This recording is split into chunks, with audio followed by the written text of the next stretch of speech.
ಮೇಲ್ನೋಟಕ್ಕೆ ಓಂ ಪ್ರಕಾಶ್ ಅವರ ಹತ್ಯೆ ಕೌಟುಂಬಿಕ ಕಲಹದಿಂದಾಗಿದ್ದು ಅನ್ನೋ ರೀತಿಯಲ್ಲಿದ್ರೂ ಕೂಡ ಈ ವಿಚಾರದಲ್ಲೂ ರಾಜಕೀಯ ಕೆಸರೆರಚಾಟ ಪ್ರಾರಂಭವಾಗಿದೆ. ವಿರೋಧ ಪಕ್ಷದ ನಾಯಕ ಆರ್ ಅಶೋಕ್ ಅವರು ಸರ್ಕಾರವನ್ನ ಬ್ಲೇಮ್ ಮಾಡಿದ್ದಾರೆ. ಪೊಲೀಸರು ಕ್ರಮ ಕೈಗೊಳ್ತಾರೆ ಅನ್ನೋ ಭಯಾನೇ ಜನರಿಗೆ ಹೋಗಿದೆ.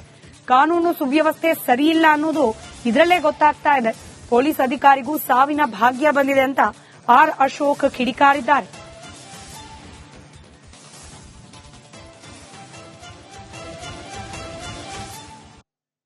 ಈಗ ಪೊಲೀಸ್ ಅಧಿಕಾರಿಗಳಿಗೆ ಸಾವಿನ ಭಾಗ್ಯಗಳು ಬರ್ತಾ ಇದೆ. ಏನೇ ಇರ್ಬೋದು, ಆದ್ರೆ ಒಬ್ಬ ಪೊಲೀಸ್ ಅಧಿಕಾರಿ ಸತ್ತಿರುವಂತದ್ದು ದೊಡ್ಡ ಸುದ್ದಿಯಾಗಿದೆ.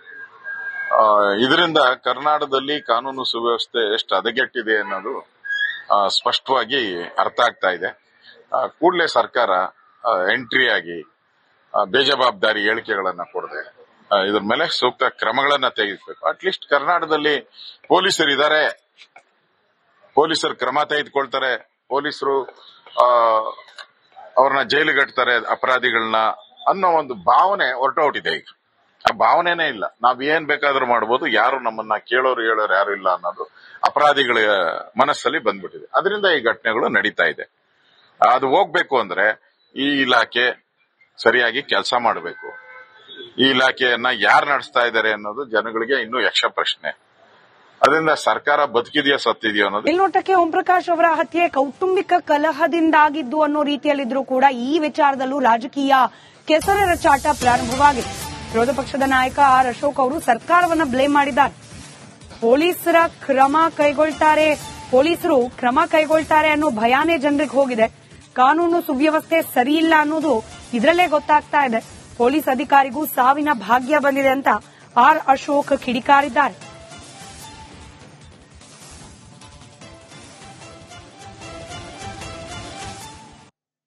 ಈಗ ಪೊಲೀಸ್ ಅಧಿಕಾರಿಗಳಿಗೆ ಸಾವಿನ ಭಾಗ್ಯಗಳು ಬರ್ತಾ ಇದೆ. ಏನೇ ಇರ್ಬೋದು, ಆದ್ರೆ ಒಬ್ಬ ಪೊಲೀಸ್ ಅಧಿಕಾರಿ ಸತ್ತಿರುವಂತದ್ದು ದೊಡ್ಡ ಸುದ್ದಿಯಾಗಿದೆ. ಇದರಿಂದ ಕರ್ನಾಟಕದಲ್ಲಿ ಕಾನೂನು ಸುವ್ಯವಸ್ಥೆ ಎಷ್ಟು ಹದಗೆಟ್ಟಿದೆ ಅನ್ನೋದು ಸ್ಪಷ್ಟವಾಗಿ ಅರ್ಥ ಆಗ್ತಾ ಇದೆ. ಕೂಡಲೇ ಸರ್ಕಾರ ಎಂಟ್ರಿ ಆಗಿ ಬೇಜವಾಬ್ದಾರಿ ಹೇಳಿಕೆಗಳನ್ನ ಕೊಡದೆ ಇದ್ರ ಮೇಲೆ ಸೂಕ್ತ ಕ್ರಮಗಳನ್ನ ತೆಗೆದುಬೇಕು. ಅಟ್ಲೀಸ್ಟ್ ಕರ್ನಾಟಕದಲ್ಲಿ ಪೊಲೀಸರಿದ್ದಾರೆ, ಪೊಲೀಸರು ಕ್ರಮ ತೆಗೆದುಕೊಳ್ತಾರೆ, ಪೊಲೀಸರು ಅವ್ರನ್ನ ಜೈಲಿಗಟ್ತಾರೆ ಅಪರಾಧಿಗಳನ್ನ ಅನ್ನೋ ಒಂದು ಭಾವನೆ ಹೊರಟೋಟಿದೆ. ಈಗ ಆ ಭಾವನೆನೇ ಇಲ್ಲ. ನಾವ್ ಏನ್ ಬೇಕಾದ್ರೂ ಮಾಡ್ಬೋದು, ಯಾರು ನಮ್ಮನ್ನ ಕೇಳೋರು ಹೇಳೋರು ಯಾರು ಇಲ್ಲ ಅನ್ನೋದು ಅಪರಾಧಿಗಳ ಮನಸ್ಸಲ್ಲಿ ಬಂದ್ಬಿಟ್ಟಿದೆ. ಅದರಿಂದ ಈ ಘಟನೆಗಳು ನಡೀತಾ ಇದೆ. ಅದು ಹೋಗ್ಬೇಕು ಅಂದ್ರೆ ಈ ಇಲಾಖೆ ಸರಿಯಾಗಿ ಕೆಲಸ ಮಾಡಬೇಕು. ಈ ಇಲಾಖೆಯನ್ನ ಯಾರು ನಡೆಸ್ತಾ ಇದ್ದಾರೆ ಅನ್ನೋದು ಜನಗಳಿಗೆ ಇನ್ನೂ ಯಕ್ಷ ಪ್ರಶ್ನೆ. ಅದರಿಂದ ಸರ್ಕಾರ ಬದುಕಿದೆಯಾ ಸತ್ತಿದೆಯೋ ಅನ್ನೋದು. ಮೇಲ್ನೋಟಕ್ಕೆ ಓಂ ಪ್ರಕಾಶ್ ಅವರ ಹತ್ಯೆ ಕೌಟುಂಬಿಕ ಕಲಹದಿಂದಾಗಿದ್ದು ಅನ್ನೋ ರೀತಿಯಲ್ಲಿದ್ರೂ ಕೂಡ ಈ ವಿಚಾರದಲ್ಲೂ ರಾಜಕೀಯ ಕೆಸರೆರಚಾಟ ಪ್ರಾರಂಭವಾಗಿದೆ. ವಿರೋಧ ಪಕ್ಷದ ನಾಯಕ ಆರ್ ಅಶೋಕ್ ಅವರು ಸರ್ಕಾರವನ್ನ ಬ್ಲೇಮ್ ಮಾಡಿದ್ದಾರೆ. ಪೊಲೀಸರು ಕ್ರಮ ಕೈಗೊಳ್ತಾರೆ ಅನ್ನೋ ಭಯಾನೇ ಜನರಿಗೆ ಹೋಗಿದೆ. ಕಾನೂನು ಸುವ್ಯವಸ್ಥೆ ಸರಿಯಿಲ್ಲ ಅನ್ನೋದು ಇದರಲ್ಲೇ ಗೊತ್ತಾಗ್ತಾ ಇದೆ. ಪೊಲೀಸ್ ಅಧಿಕಾರಿಗೂ ಸಾವಿನ ಭಾಗ್ಯ ಬಂದಿದೆ ಅಂತ ಆರ್ ಅಶೋಕ್ ಕಿಡಿಕಾರಿದ್ದಾರೆ.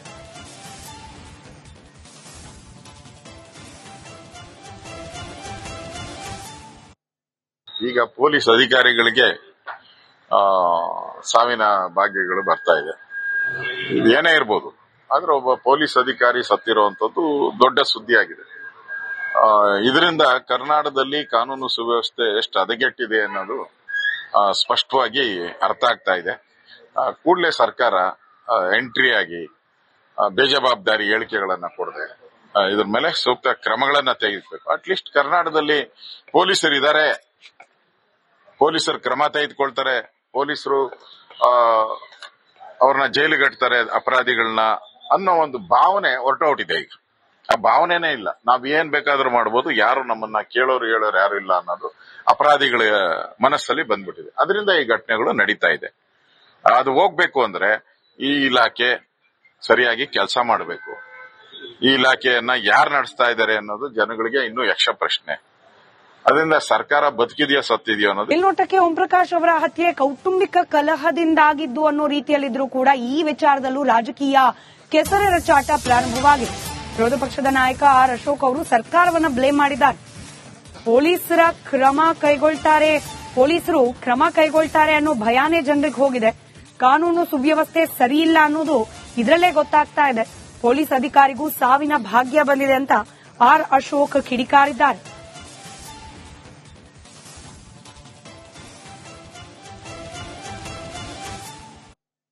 ಈಗ ಪೊಲೀಸ್ ಅಧಿಕಾರಿಗಳಿಗೆ ಸಾವಿನ ಭಾಗ್ಯಗಳು ಬರ್ತಾ ಇದೆ. ಏನೇ ಇರ್ಬೋದು, ಆದ್ರೆ ಒಬ್ಬ ಪೊಲೀಸ್ ಅಧಿಕಾರಿ ಸತ್ತಿರುವಂತದ್ದು ದೊಡ್ಡ ಸುದ್ದಿಯಾಗಿದೆ. ಇದರಿಂದ ಕರ್ನಾಟಕದಲ್ಲಿ ಕಾನೂನು ಸುವ್ಯವಸ್ಥೆ ಎಷ್ಟು ಹದಗೆಟ್ಟಿದೆ ಅನ್ನೋದು ಸ್ಪಷ್ಟವಾಗಿ ಅರ್ಥ ಆಗ್ತಾ ಇದೆ. ಕೂಡಲೇ ಸರ್ಕಾರ ಎಂಟ್ರಿ ಆಗಿ ಬೇಜವಾಬ್ದಾರಿ ಹೇಳಿಕೆಗಳನ್ನ ಕೊಡದೆ ಇದ್ರ ಮೇಲೆ ಸೂಕ್ತ ಕ್ರಮಗಳನ್ನ ತೆಗೆದುಬೇಕು. ಅಟ್ಲೀಸ್ಟ್ ಕರ್ನಾಟಕದಲ್ಲಿ ಪೊಲೀಸರು ಇದ್ದಾರೆ, ಪೊಲೀಸರು ಕ್ರಮ ತೆಗೆದುಕೊಳ್ತಾರೆ, ಪೊಲೀಸರು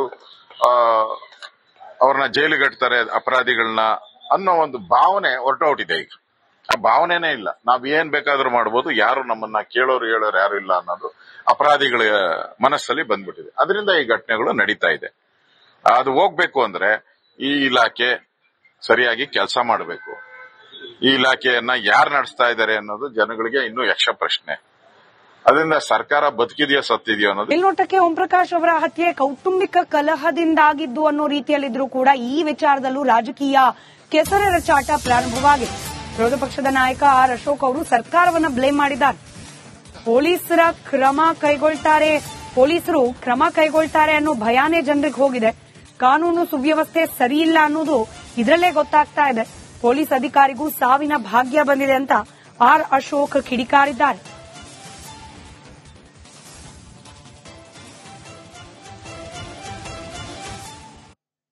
ಈಗ ಪೊಲೀಸ್ ಅಧಿಕಾರಿಗಳಿಗೆ ಸಾವಿನ ಭಾಗ್ಯಗಳು ಬರ್ತಾ ಇದೆ. ಏನೇ ಇರ್ಬೋದು, ಆದ್ರೆ ಒಬ್ಬ ಪೊಲೀಸ್ ಅಧಿಕಾರಿ ಸತ್ತಿರುವಂತದ್ದು ದೊಡ್ಡ ಸುದ್ದಿಯಾಗಿದೆ.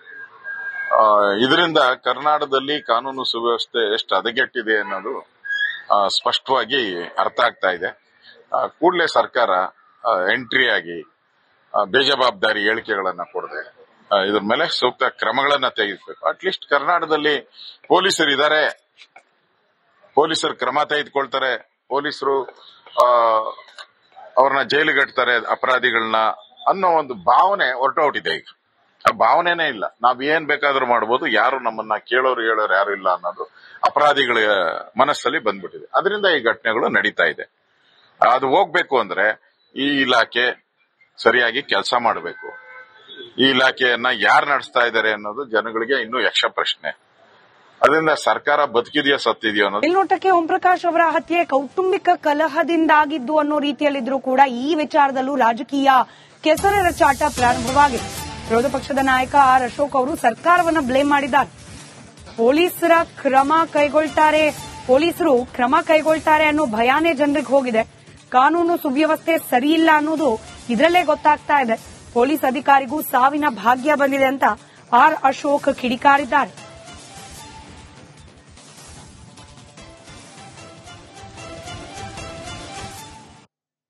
ಈಗ ಪೊಲೀಸ್ ಅಧಿಕಾರಿಗಳಿಗೆ